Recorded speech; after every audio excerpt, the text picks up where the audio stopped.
Hello bankers, welcome back. आज की इस पर्टिकुलर सेशन के अंदर हम लोग बात करने वाले हैं जेआईबी अक्टूबर 2024 एग्जामिनेशंस की। ठीक है, so exam registration and exam dates की, राइट। तो अभी बहुत सारे कैंडिडेट जिन्होंने जेआईबी का पेपर दिया होगा मई के अंदर, बहुत सारे पास हुए होंगे। ठीक है, तो वो सीआईबी के लिए आपका जाएंगे। So all the very best for your preparation. अगर कोई भी हेल्प चाहिए होती है तो उसके लिए आप कनेक्ट कर सकते हैं।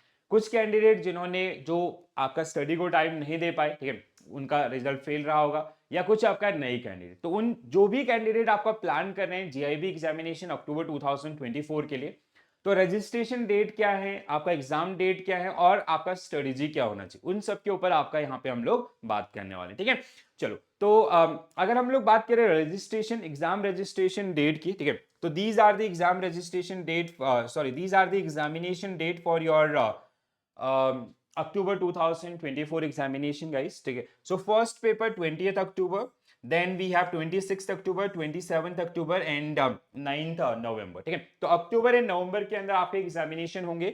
सो आपका Indian economy, Indian financial system paper 1, paper 2 आपका PPB, principle and practices of banking, आपका एएफएम, ठीक है, accounting and financial management for bankers, and retail banking and wealth management. तो ये आपके डेट है। अभी डेट क्यों, ये डेट बहुत इंपॉर्टेंट है बिकॉज अभी आपके पास ऑलमोस्ट 3 मंथ आपका टाइम बचता है आज से अपनी प्रिपरेशन को स्ट्रॉन्ग बनाने के लिए। ठीक है, जिससे कहीं ना कहीं आप अपना जो एग्जाम टारगेट्स है, ठीक है, 3 मंथ्स के अंदर जो सब्जेक्ट वाइज एलोकेशन या अदर्स है वो सारी चीजें कर सकते हैं। एक चीज आपका हमेशा ध्यान रखिएगा, आईआईबीएफ का जब भी एग्जामिनेशन होते हैं, वो जेआईबी हो या सीआईबी हो, कोई दो पेपर आपका एक साथ होंगे। ठीक है, और वहां पे थोड़ा सा कैंडिडेट आपका मार खा जाते हैं, तो ये चीज थोड़ा ध्यान रखिएगा। जैसे इस बार आपका पीपीबी एंड और मोस्ट ऑफ टाइम ये पीपीबी एंड एएफएम ही होते हैं। ठीक है, तो देखो पीपीबी जो सबसे लेंदी सब्जेक्ट है, 55 यूनिट्स उसमें आपके हैं और बहुत सारे सेक्शंस या बहुत सारे रूल्स रेगुलेशंस हैं।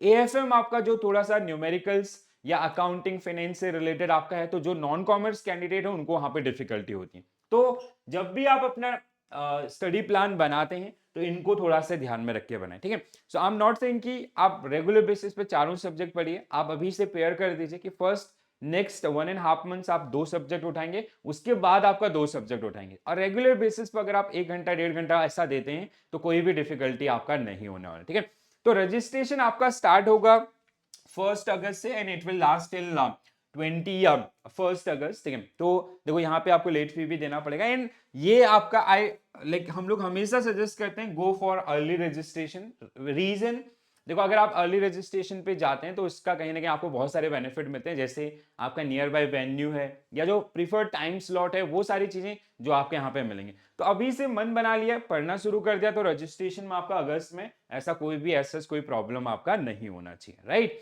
तो ये आपका एग्जाम डेट और आपका रजिस्ट्रेशन डेट और उनसे रिलेटेड कुछ इंपॉर्टेंट चीजें आपका जिनको आपको ध्यान रखना है। तो ये आपका ओवरऑल कोर्स करिकुलम रहने वाला है। ठीक है, 4 सब्जेक्ट आपका, 4 के 4 कंपलसरी सब्जेक्ट, हर एक सब्जेक्ट के अंदर आपका स्कोर 50% या 50 प्लस मार्क्स आपको स्कोर करने होते हैं। ठीक है, ओवरऑल आपका 200% का आपका मार्क्स आना चाहिए, और ग्रेस मार्क्स के लिए जो एलिजिबिलिटी है वो 45 या उससे ऊपर के स्कोर होना जरूरी है। ठीक है, तो इसके ऊपर मैंने आपके डेडिकेटेड सेशन किए हैं। मॉड्यूल वाइज आपका स्ट्रेटेजी क्या होना चाहिए, आपका सब्जेक्ट वाइज स्ट्रेटेजी क्या होना चाहिए, what are the key learnings from May and October 2023 as well as June 2024 examination. So I already have done videos on those particular areas. So आप उनको जरूर देखें, वो बहुत ज्यादा हेल्प करते हैं आपको आपकी एग्जामिनेशन प्रिपरेशन के दौरान। इसके अलावा कहीं ना कहीं आप जब अपना स्ट्रेटेजी बिल्ड करते हैं उन सब के लिए। ठीक है, तो एंड ये पेपर में जैसे अभी जून वाला मैंने लिखा, तो जो मेरे एक्सपीरियंसेस आपके थे, सेल्फ गिवन एनालिसिस जिसको आप लोग बोलते हैं, तो वो सारी चीजें मैंने आपके साथ शेयर करी हैं। अगर फिर भी कोई डाउट होता है, अगर आपको बुक्स का नोट्स के लिए या ऐसा कोई भी पीडीएफ या अदर्स आपके डाउट्स की सॉल्विंग के लिए कोई भी ऐसा हेल्प चाहिए, तो टेलीग्राम ग्रुप का लिंक आपको डिस्क्रिप्शन में दिया गया, आप उसको ज्वाइन कीजिए, आप वहां पे मेरे साथ डायरेक्टली बात कर सकते हैं। ठीक है, so I hope you found this video useful. अगर अच्छा लगा है तो दोस्तों के साथ शेयर जरूर करें और चैनल को थोड़ा सा लाइक कर दीजिए और सब्सक्राइब जरूर करें। ठीक है, so I see you soon very like with a new video. ठीक है, और इसके बाद हम लोग आपके लाइव क्लासेस भी करेंगे सब्जेक्ट वाइज आपका। ठीक है, so till October I will be there. ठीक है, हर एक इसके साथ आपको स्टेप टू स्टेप कैसे कंज्यूम करना है चीजों को, वो सारी चीजें जिसमें हम लोग आपको मदद करने वाले हैं। ठीक है, so this is it, bye bye, take care all, have a nice day, thank you.